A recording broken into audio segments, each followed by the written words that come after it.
உண்மையிலேயே மத்தவங்க நல்லா இருக்கணும் அப்படின்னு சொல்ற பீப்புள் ஏன் இப்படி ஒரு டிசிஷன் எடுக்கிறாங்க? லைக் எப்படி அப்படின்னா, ஒரு ஷோரூம்ல இருக்கிறதாகட்டும், ஒரு பெரிய பெரிய மால்லே ஆகட்டும், ஏன் பார்கெயின் பண்ண மாட்றாங்க?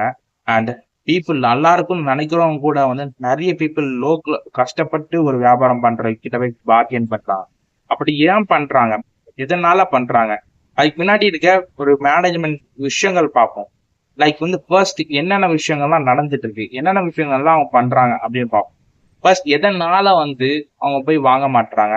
அண்ட் எதனால போயிட்டு அங்க போயிட்டு வாங்கும் பொழுது பர்டிகுலரா வந்து பார்கெயின் பண்ண மாட்றாங்க? ஃபர்ஸ்ட் ஷோரூம்க்கும் ஒரு மாலுக்கும் அடிக்கடி விசிட் பண்ண மாட்டாங்க. அடிக்கடி போய் பொருள் வாங்க மாட்டாங்க. கம்பேர் டு லோட்டு கடையில வாங்குறதாகட்டும். ஒரு நார்மல் மிடில் கிளாஸ் சொல்றேன். அந்த மாதிரி பீப்புள் வந்து அதிகமான ஒரு ப்ரிஃபரன்ஸ் அவங்க கொடுக்காத பீப்புள் தான் அதிகமான பார்கெயின் பண்றாங்கன்னு சொல்றாங்க ஒரு ரிசர்ச்ல. அந்த ரிசர்ச்ல என்ன ப்ரூவ் ஆகுது அப்படின்னா, பீப்புள் எதனால பார்கெயின் பண்றாங்க? ஒரு கன்சியூமர்ல வந்து பீப்புள் அதிகமான பார்கெயின் பண்ற எந்த செட் ஆஃப் பீப்புள் அப்படின்னா மிடில் கிளாஸ் தான். அப்படி மிடில் கிளாஸ் பார்கெயின் பண்ணி தான் இன்கம் ஜென்ரேட் பண்ணணும் அப்படின்ற மாதிரி மென்டாலிட்டியில இருக்காங்க. ஒரு பார்கெயின் பண்ற இன்கம் வந்து எனக்கு ஒரு அஃபோர்டபுளா இருக்கும் அப்படின்ற மாதிரி மைண்ட் செட்லயும் இருக்காங்க. ஒரு ஷோரூம்ல இருக்க காஸ்ட் வந்து அதிகமா இருக்கும். அது தெரிஞ்சுக்கிட்டே போறாங்க. பட் ஆனா இதுவே வந்து ரோட்டு கடையில நார்மலா ஒரு கூலி வேலை செய்யறவங்களாகட்டும், ரொம்ப கஷ்டப்பட்டு வியாபாரம் பண்ற ஒரு விஷயங்களாகட்டும், அவங்ககிட்ட ஈஸியா பார்கெயின் பண்ணி வித்துற முடியும், வாங்கிட முடியும் அப்படின்ற மாதிரி மென்டாலிட்டியில இருக்காங்க.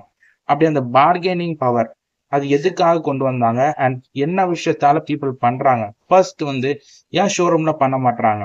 Already social status. அங்க போயிட்டு பார்கெயின் பண்ணா நம்மளுக்கு கிடைக்காது.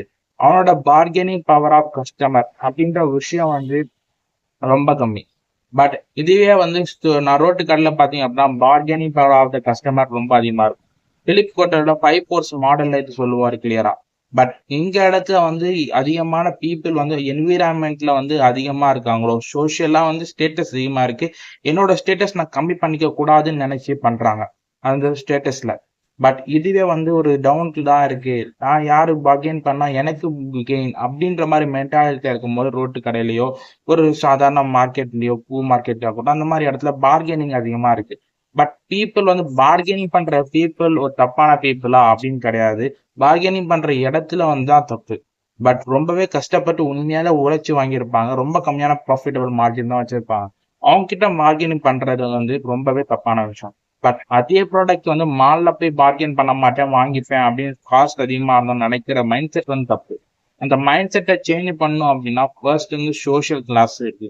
அந்த சோஷியல் கிளாஸ்ல வந்து எந்த கிளாஸ்ல இருக்கணும், எந்த கிளாஸ்ல மதிப்பு நம்ம உயர்த்துவாங்க அப்படின்ற மாதிரி மென்டாலிட்டி இருக்கு. அந்த மென்டாலிட்டி தான் தப்பு. அந்த மென்டாலிட்டி சேஞ்ச் ஆயிடுச்சு அப்படின்னா ஆட்டோமேட்டிக்கா அந்த பார்கெனிங் விஷயங்கள் சேஞ்ச் ஆகும். அப்படி பார்கெனிங் விஷயம் சேஞ்ச் ஆயிடுச்சுன்னா ஆட்டோமேட்டிக்கலா வந்து பீப்புள் வந்து சமமா மதிப்பாங்க. அப்படி சமமா மதிக்கணும் அப்படின்னு நினைக்கிறவங்க கூட பார்கெயின் பண்றாங்க. கஷ்டப்பட்டு ஒரு இன்கம் எனக்கு ஜென்ரேட் பண்ணியிருக்கேன். அந்த ஜென்ரேட் பண்ணது இன்னும் ப்ராஃபிட்டபிளா மாத்தணும் அப்படின்னு நினைச்சு மைண்ட் செட்ல உள்ள போறாங்க. ஆனா மைண்ட் செட்ல யார மூலமா அடிச்சு வாங்கணும், யார்கிட்ட கேட்டு வாங்கணும் அப்படின்ற மாதிரி மைண்ட் செட்ல இல்ல. அது எதனால அப்படின்னா சோசியலா கிளாஸ் தான். அந்த சோசியல் கிளாஸ் மட்டும் சால்வ் பண்ணாங்க அப்படின்னா ஆட்டோமேட்டிக்கலா அந்த ப்ராப்ளம் சால்வ் ஆயிடும். என்னோட மைண்ட் செட் அப்படின்ற ஒரு விஷயத்த மட்டும் நான் வாங்குற விஷயங்கள் வந்து அடுத்தவங்களுக்கு அஃபெக்ட் ஆகக்கூடாதுன்னு நினைச்சாலே போதும். அண்ட் உண்மையா அந்த விஷயங்கள் பண்ணாங்க அப்படின்னா ஆட்டோமேட்டிக்கலா அந்த சிச்சுவேஷன் சேஞ்ச் ஆயிரும்.